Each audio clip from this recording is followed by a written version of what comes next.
ধর্মনগরে 12ই March Nath সাহিত্য ও সংস্কৃতি সম্মেলন।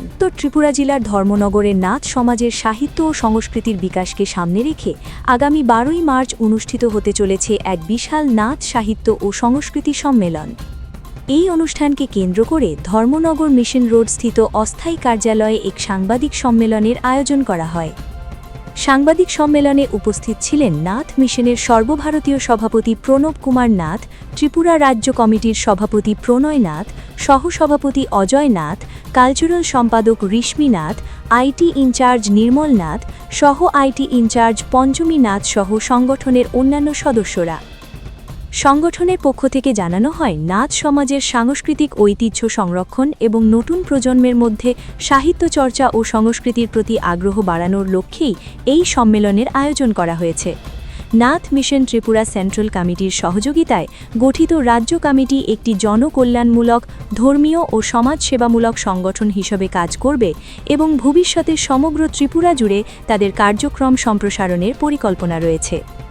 কর্তৃপক্ষ জানান, ত্রিপুরায় সংগঠনটির আনুষ্ঠানিক প্রতিষ্ঠা হয় 25শে জানুয়ারি 2026 সালে। বর্তমানে ধর্মনগর এবং কমলপুর মহকুমার হালাহালি বাজার এলাকায় সংগঠনের কার্যালয় রয়েছে।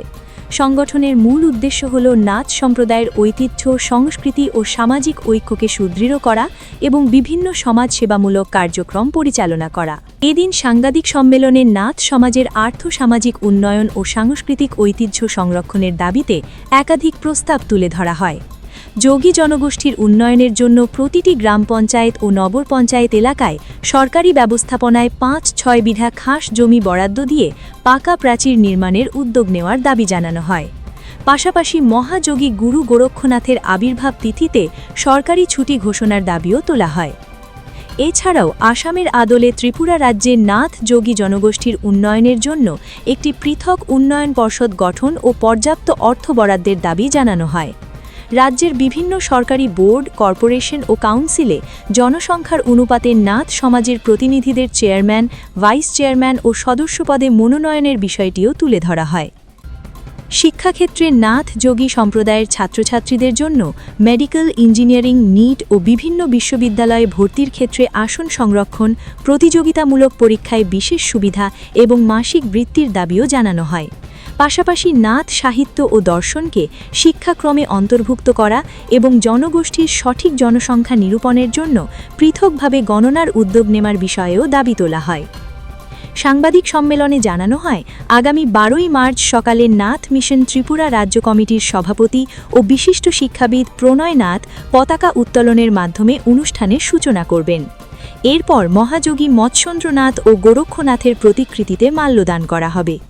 পরে ধর্মনগর শহরের প্রধান সড়ক পরিক্রমা করে এক বর্ণাঢ্য শোভাযাত্রা অনুষ্ঠিত হবে, যার উদ্বোধন করবেন নাথ মিশনের কেন্দ্রীয় কমিটির সভাপতি ও আসামের প্রাক্তন বিধায়ক প্রভাত কুমার নাথ। দ্বিতীয় পর্বে সকাল 11টায় যোগ সাধিকা রানী ময়নামতি, বিমলা দেবী ও তারা দেবীর স্মৃতিতে নির্মিত মঞ্চের উদ্বোধন করা হবে।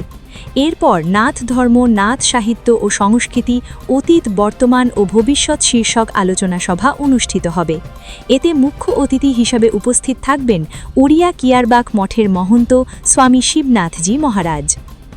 বিশেষ অতিথি হিসাবে উপস্থিত থাকবেন স্বামী ভক্তিনাথজি মহারাজ, সমাজসেবী ও শিল্পপতি রতন দেবনাথ, সাহিত্যিক মিলন দত্ত, মহাযোগী গোরক্ষনাথ যোগাশ্রম সংঘের সভাপতি খগেন্দ্রনাথ এবং বাংলাদেশের রেলওয়ে বিভাগের অবসরপ্রাপ্ত ডিএসপি নিহার রঞ্জন নাথ সহ বিভিন্ন বিশিষ্ট ব্যক্তি। অনুষ্ঠানে যোগাসন প্রদর্শনী, গুণীজন সংবর্ধনা, প্রসাদ বিতরণ ও সাংস্কৃতিক অনুষ্ঠানের আয়োজনও থাকবে। এই অনুষ্ঠান সফল করতে সমাজের সকল স্তরের মানুষের সহযোগিতা কামনা করেছেন নাথ সমাজের কর্তা। এসজে নিউজ 24 সুস্থ থাকবেন, ভালো থাকবেন, ধন্যবাদ।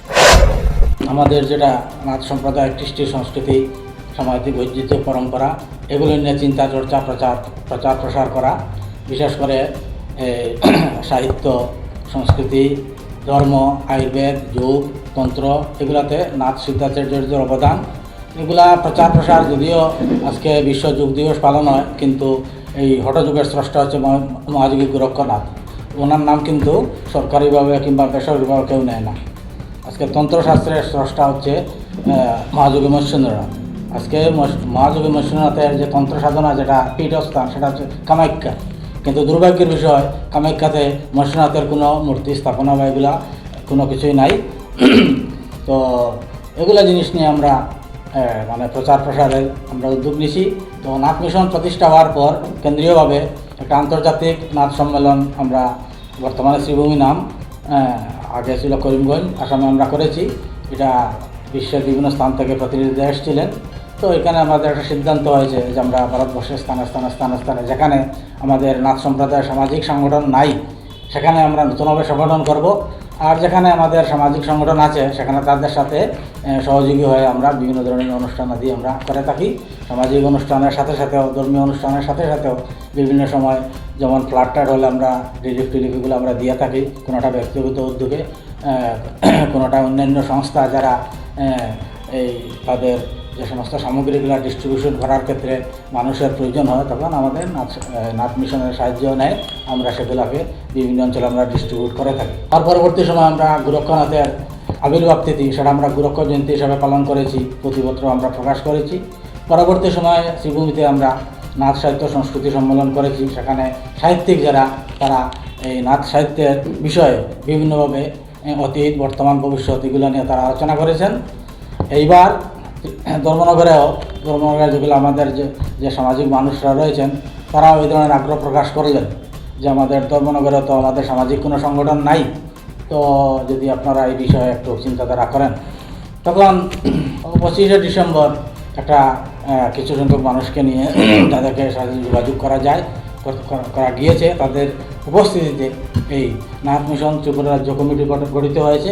এবং গঠিত হওয়ার পর অনেকেই যারা এখান থেকে এই করিমগঞ্জ বা অন্যান্য স্থানে গিয়ে এইগুলোর প্রোগ্রাম দেখেছিলেন তারা বলে আমাদের ধর্মনগরে ওই ধরনের একটা প্রোগ্রাম হওয়া উচিত। সেই জন্য আগামী 12ই মার্চ বৃহস্পতিবার ধর্মনগর টাউন হলে সমগ্র দিবসব্যাপী নাথ সাহিত্য সংস্কৃতি নিয়ে আলোচনা হবে। তো এখানে আমরা নেপালের ভোলানাথ যোগী, উনি যুগ প্রচারক, নাথ সাহিত্য নিয়ে ওনার ব্যুৎপত্তি আছে, ওনাকে আমরা আমন্ত্রণ করেছি। উড়িষ্যা কেয়ার ব্যাংক বোর্ডের মহন্ত স্বাধীন শিবনাথজি মহারাজ মুখ্য অতিথি হিসেবে উপস্থিত থাকবেন। এখানে পানিসাগরের যিনি বিশেষ করে কবি বা সাহিত্যিক পেনশন প্রাপ্ত এবং এই নাথ সাহিত্য সম্পর্কে যার অগাধ পাণ্ডিত্য রয়েছে মিলন দত্ত এবং আইনজীবী তথা লেখক ঋষিকেশ নাথ প্রমুখ এই ভাষণ দেবেন। এর মধ্যে বাংলাদেশ শ্রীমঙ্গল থেকেও রেলওয়ে বিভাগের অবসরপ্রাপ্ত ডেপুটি সুপারিনটেন্ডেন্ট অফ পুলিশ